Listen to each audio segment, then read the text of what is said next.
तो किताबों से थोड़ा उस समय से लगाव हो गया।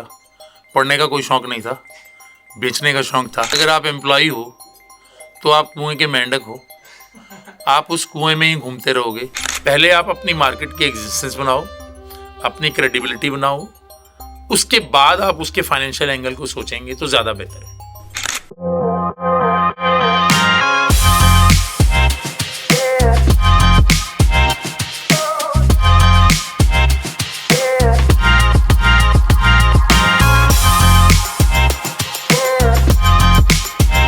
नमस्कार दोस्तों, आप सभी का एक बार फिर से स्वागत है। मेरे साथ मेरा नाम है शिवम शर्मा और आज हम एक बार फिर से पॉडकास्ट करेंगे स्वाभिमान पर, जिसमें कि हम बात करेंगे गोस्वामी सर से। हम बात करेंगे कि किस प्रकार से जो बुक है उसको लिखना कितना मुश्किल होता है और आजकल के टाइम में उसको पब्लिश करना कितना ज़्यादा मुश्किल हो गया है। इसी से जुड़ी बातें करेंगे सर के साथ। शुरुआत करते सर से। सर, आपका बहुत बहुत स्वागत है हमारे पॉडकास्ट स्वाभिमान में। Thank you very much. Thanks for calling me. सबसे पहले मैं आपसे ये पूछना चाहूँगा कि आपकी स्टार्टिंग जर्नी क्या थी। हर कोई स्टार्टिंग से पब्लिशर नहीं बनना चाहता, आपने सबसे पहले क्या सोचा और अब फील्ड में आए? मेरी starting journey as a banker थी। जैसे कि सभी फैमिलीज़ में होता है कि कोई ना कोई जॉब हो जाए, और मैंने 2.5 साल बैंक में जॉब किया है। लेकिन बैंक में जॉब करने से पहले मैं बुक्स की ट्रेड से जुड़ा हुआ था। मैंने जहाँ प्राइवेट जॉब की वो मैं एज ए सेल्स रैप एक पब्लिशिंग हाउस में था। तो किताबों से थोड़ा उस समय से लगाव हो गया। पढ़ने का कोई शौक़ नहीं था, बेचने का शौक़ था। अच्छा। वो धीरे धीरे वो एक पैशन बनता गया। और 2-2.5 साल की बैंक की जॉब जो है वो शायद मेंटली या फिज़िकली मुझे सेटिस्फेक्शन नहीं दे पाई। तो मैंने उस जॉब को छोड़ के फुल टाइम बुक डिस्ट्रीब्यूशन का काम किया पहले। लेकिन उस टाइम पे तो बैंक की जॉब करना एक अच्छा लेवल होता था, काफ़ी अपग्रेड फर्स्ट लेवल वाले वाइट कॉलर। तो आपने फिर उसको छोड़ा क्यों? मैंने आपसे बोला ना कि वो एक ना तो मेंटल सेटिस्फेक्शन थी ना फिजिकल सेटिस्फेक्शन थी, और कभी भी ऐसा दिमाग में नहीं था कि मुझे 10 से 5 की नौकरी करनी है। अच्छा। स्टार्टिंग से अपना खुद बिजनेस करना था। तो स्टार्टिंग से ये था कि अगर कोई भी घर का काम है, कोई पर्सनल काम है, तो बोनस की इंतज़ार नहीं करनी।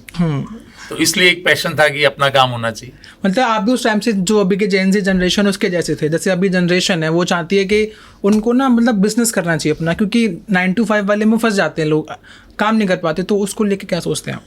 देखिए, आज के टाइम पे भी या पहले अपॉर्चुनिटीज़ डेफिनेटली कम होती थी, आज अपॉर्चुनिटीज़ ज़्यादा हैं। लेकिन मैं ये मानता हूँ कि एक एम्प्लॉयर में और एक एम्प्लॉय में ज़मीन आसमान का फ़र्क होता है। अगर आप एम्प्लॉयर होते हो तो आपके साथ 5, 10, 15, 20 जो लोग जुड़े हुए हैं, जो फैमिलीज़ जुड़ी हुई हैं, उनकी किस्मत और आपकी किस्मत, सभी की किस्मत काम करती है आपके लिए। हाँ। और अगर आप एम्प्लॉई हो तो आप कुएं के मेंढक हो, आप उस कुएं में ही घूमते रहोगे। अगर उसी प्रोफेशन में आपको कोई अपॉर्चुनिटी मिलेगी प्रमोशन की, तो आप उस अपॉर्चुनिटी को कैश करोगे या नहीं करोगे, ये डिपेंड करता है। तो ये थोड़ा सा एक फ़र्क है। और आज अपॉर्चुनिटीज़ बहुत ज़्यादा हैं, गवर्नमेंट की सब्सिडीज़, गवर्नमेंट की हेल्प अपना बिजनेस वेंचर शुरू करने के लिए। और फिर सबसे बड़ी बात यह है कि हमारे honourable prime minister Narendra Modi ji की विज़न जो है मेक इन इंडिया, वो बहुत बड़ी विज़न है अगर देखा जाए तो। और उस विज़न को पूरा करने के लिए अगर हम एम्प्लॉयर बनते हैं तो डेफिनेटली हम कहीं ना कहीं पे अपनी कंट्री की जीडीपी की ग्रोथ में भी अब कंट्रीब्यूशन करते हैं, कहीं ना कहीं पे हम एम्प्लॉयमेंट जनरेट करने में भी हेल्प करते हैं। तो ये सारी चीज़ें काउंट करती हैं। अगर देखा जाए जैसे आजकल बुक पब्लिश करना बहुत मुश्किल है, तो जो नए पब्लिशर्स हैं उनको आप कैसे सजेस्ट करेंगे, किस तरीके से कर सकते हैं, और जो काफ़ी अच्छे पब्लिशर्स हैं उनसे कैसे कनेक्ट कर सकते हैं? देखिए, पब्लिशिंग कोई डिफ़िकल्ट नहीं, पब्लिशिंग कोई दिक्कत नहीं है। पब्लिशिंग में किताब लिखना लिखना भी मुश्किल है, बहुत मुश्किल काम है। अपने शब्दों को लिखना आसान काम नहीं है, उन्हें बुनना बहुत मुश्किल होता है। पूरे उसमें एक माला बनाना अपने शब्दों से, वो एक बहुत मुश्किल काम है जी। आप एक चीज़ मान के चलें, क्योंकि मैंने बुक पब्लिशिंग से रिलेटेड कोर्स भी किया हुआ है। किताब की लाइफ जो टेक्निकल लैंग्वेज में वो 100 साल है, और ऑन एन एवरेज एक ह्यूमन बीइंग की लाइफ 65 ईयर्स। हाँ जी। जो एवरेज लाइफ है, एवरेज, भगवान करे सबकी लंबी उम्र हो, लेकिन एक एवरेज लाइफ जो गवर्नमेंट ऑफ इंडिया का डाटा कहता है 65 ईयर्स है। तो जो भी किताब आप लिखते हैं और 65 ईयर्स के फेज में आपका पहला फेज जो है 18 से 20 साल का, वो आपका एजुकेशन का है, तो बाकी रह गए 45 साल। और लास्ट का जो 60 साल की रिटायरमेंट की एज के बाद का जो फेज है 5 से 7 साल का, उसको भी आप निकाल दें तो आप ये मान के चलें कि आप एक 20 साल के फेज में अपने एक्सपीरियंस को लिख रहे हैं। और जो भी आप लिखते हैं, जिस भी टॉपिक पे आप लिखते हैं, जिस भी टॉपिक पे आपका इंटरेस्ट है, जो आगे वाली जनरेशन लिखेगी या उस पर कुछ काम करेगी या उस पर कुछ सोचेगी, वो जहां आपने खत्म किया उससे आगे चलेगी। तो ये सबसे बड़ा लिखने का वो है। पब्लिशिंग एज सच कोई ज़्यादा डिफ़िकल्ट जॉब नहीं है। किताब लिखना जितना मुश्किल है उससे थोड़ा आसान किताब को पब्लिश कराना है, लेकिन उससे बहुत मुश्किल काम उस किताब को बेचना है और रीडर तक पहुंचाना है। आपका काफ़ी लंबा एक्सपीरियंस है लाइक पब्लिशिंग में, तो आप उसको कैसे देखते हैं जो आजकल बहुत ज़्यादा ट्रेंडिंग में है कि ई बुक्स आ चुकी हैं काफ़ी सारी, तो जो रीडर हैं वो उनको छोड़ के लाइक जो हार्ड कॉपी है उसको छोड़ के ई बुक पर ज़्यादा पसंद करते हैं, उसको कैसे देखते हैं आप? देखिए जी, किताब पढ़ना एक नशा है, और नशा जो है वो किताब हाथ में लेके पढ़ने का ही नशा होता है। जितनी भी टेक्नोलॉजी आ जाए, जो उसके साइड इफ़ेक्ट्स हैं वो ज़रूरत से ज़्यादा ख़राब है हमारी सेहत के लिए। अब आप मान लो आईपैड पे किताब पढ़ रहे हैं, डेफिनेटली एक सर्टेन स्टेज के पे आने के बाद आपकी आई साइट पर उसका फ़र्क पड़ेगा। लेकिन अगर आप किताब पढ़ रहे हैं, आप उसके चाहे 4 पेज पढ़ेंगे, आपकी आई साइट पर फ़र्क नहीं पड़ेगा। हाँ, फ़र्क पड़ता है लाइक उसका जी, ये सबसे बड़ा फ़र्क है जी। और किताब को हाथ में पकड़ना एक अपने आप में सोशल स्टेटस है। हाँ, आजकल के दौर में कुछ ज़्यादा हो गया है ये। लाइक मैं मेट्रो में निकलता हूँ तो काफ़ी सारे जो एक इंसान बैठा हो जो किताब पढ़ रहा है, तो वो सबसे भीड़ से हट के दिखता है वो इंसान, तो उसको तो एक सोशल स्टेटस तो है ही है।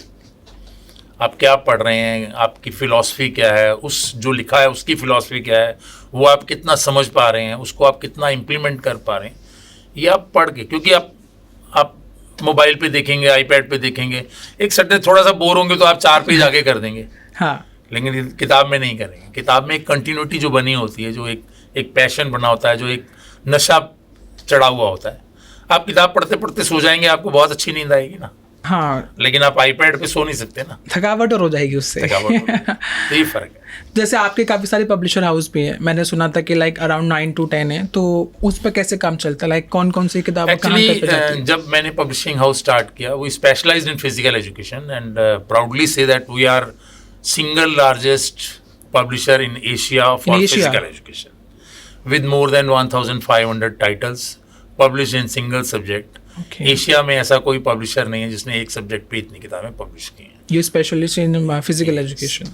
लेकिन पिछले 10 सालों में हमने उसको डाइवर्सिफाई किया और आज की डेट में हम कुछ सब्जेक्ट ऐसे हैं जिसमें हमारा बहुत अच्छा जेनरिक है। साइकोलॉजी है, मास कॉम है, आपका डिफेंस स्टडीज़ है। इन सब चीज़ों पे हम लोग फोकस साथ में कर रहे हैं और बाकी सब्जेक्ट पे भी काम कर रहे हैं। स्टार्टिंग कहाँ से की थी आपने? सबसे पहली किताब जो आपने पब्लिश की हो? सबसे पहली किताब मैंने पब्लिश की थी इंडियन नेशनल कांग्रेस पे। Indian national Congress, okay. और उसके बाद मैंने पब्लिश की फिज़िकल एजुकेशन पे। मेरे ट्रेड ने मुझे बड़ा डीमोटिवेट किया कि फिज़िकल एजुकेशन में कोई पढ़ता नहीं है, कहाँ पे किताबें पब्लिश कर रहे हो। बट आज पोजीशन ये है कि हमारे कैटलॉग के बिना कहीं पूरा ही नहीं होता। वो कहते हैं ना, सब कुछ करना अलग बात है, लेकिन किसी एक काम को अच्छे से करना अलग बात है, तो उसका बहुत फर्क पड़ता है। सब कुछ करना भी अलग बात है, किसी काम को अच्छे से करना भी अलग बात है, लेकिन किसी काम को हट के करना वो बहुत बड़ी बात है। जो कि मैंने जब फिजिकल एजुकेशन का सब्जेक्ट स्टार्ट किया तो फिजिकल एजुकेशन में किताबें नहीं होती थी इंडिया में।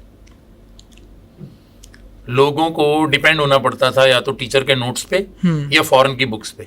हाँ, आज वो नहीं है। अब एशियन के, जैसे आपने बताया, एशियन का सबसे बड़ा पब्लिशर आज वो नहीं है।